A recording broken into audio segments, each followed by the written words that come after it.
Welcome to Facts TV News, where everything is true. More Haitian refugees landed in Jamaica. Another group of Haitian refugees, numbering about 30, arrived at Long Bay, Portland on Sunday afternoon. A Jamaican man who was at the scene said the Russians, who were aboard a very small boat, started changing their clothes after coming ashore and then ran off in different directions. The authorities have so far been able to round up about 20 of them, reporters were told. The authorities suspect that some of them were among the group of refugees that landed here in September and were sent back. In July, 37 Haitians landed on Boston Beach in Portland. They have since applied for asylum in Jamaica. Haiti has been mired for years in intertwining economic, security, and political crisis, resulting in thousands of citizens fleeing the country. Portmore man drowns at Blue Lagoon in Portland. A Portmore St. Catherine man drowned while swimming at the popular Blue Lagoon in Portland. The police report that he was among a group that journeyed to Portland from the municipality.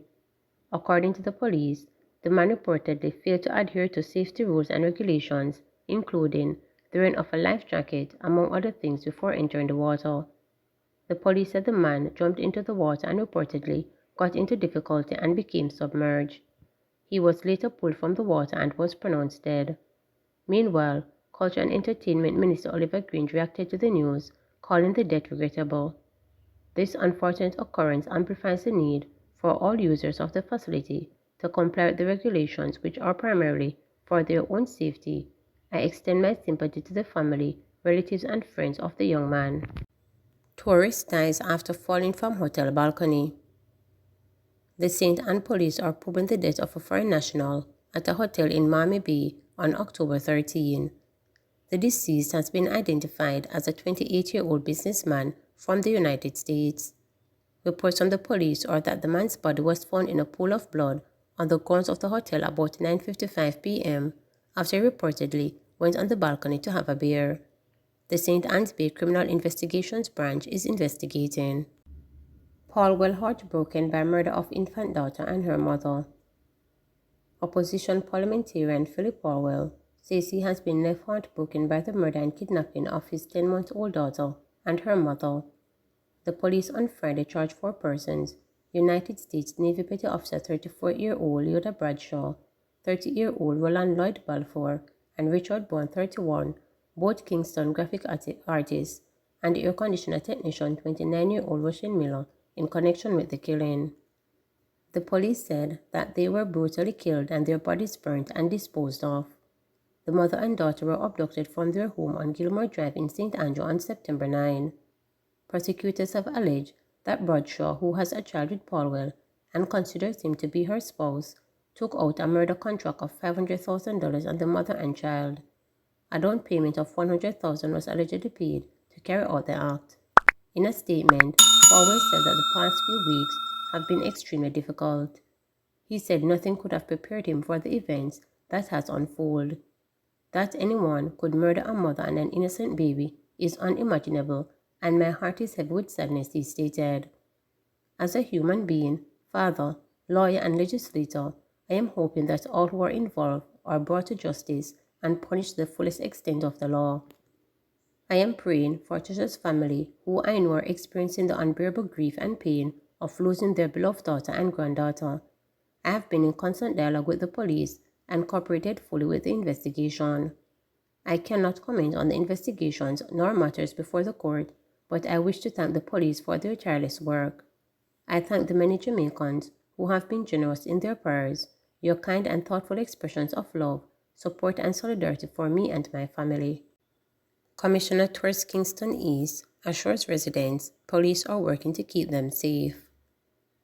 Amidst a flare-up of violence in Kingston East, Police Commissioner Major General Anthony Anderson has assured residents that the police will do everything possible to make the community safe and secure again.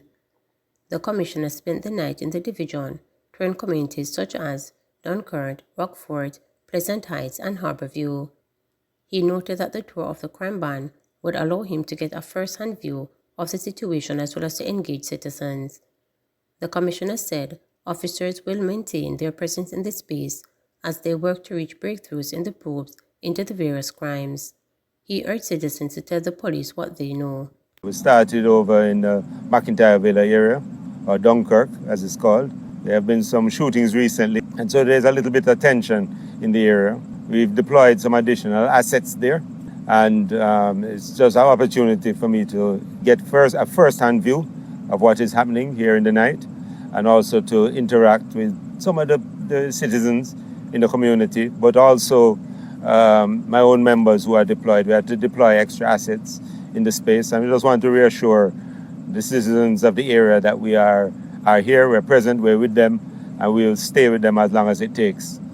You know, these things flare up from time to time, but we are going to intervene, and those persons responsible, of course, will be brought to justice. It's consistent with some major case breakthroughs that we've had in recent times, but it's always what is going on the ground. And the idea is to make sure that we are present and are dealing with matters. We also moved across to the Mountain View area, where we visited both Jarrett Lane, Jakes Avenue. That area is reasonably calm at the moment. There are some underlying issues, but we are aware of them and are doing what is necessary to prevent them from getting worse or exploding into something else. I believe the engagement is useful. People appreciate that we are here, and our teams will not leave as long as there is a problem. We, of course, encourage any citizen who has information that may assist us to pass it on to us. It doesn't have to be, you don't even have to say who you are. Just give us the information and we'll take it from there. Closer scrutiny for transport operators as Transport Authority gets 50 more inspectors.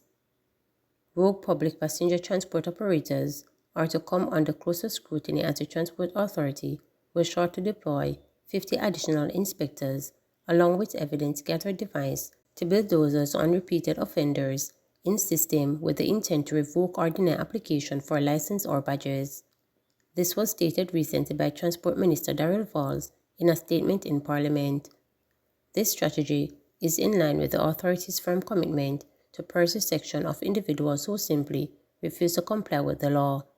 This will ensure that law-abiding and professional operators can continue to deliver public transportation services without the stigma of being branded lawless, Valls stated.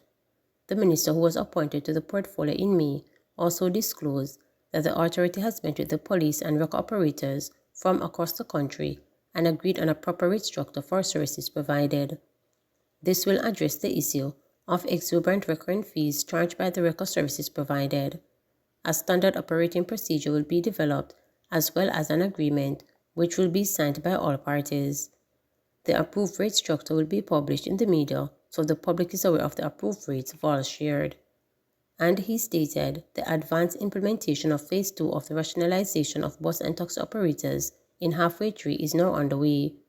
This will see the buses use the transportation center and the taxis use the Spencer James Avenue to board and onboard passengers, he stated.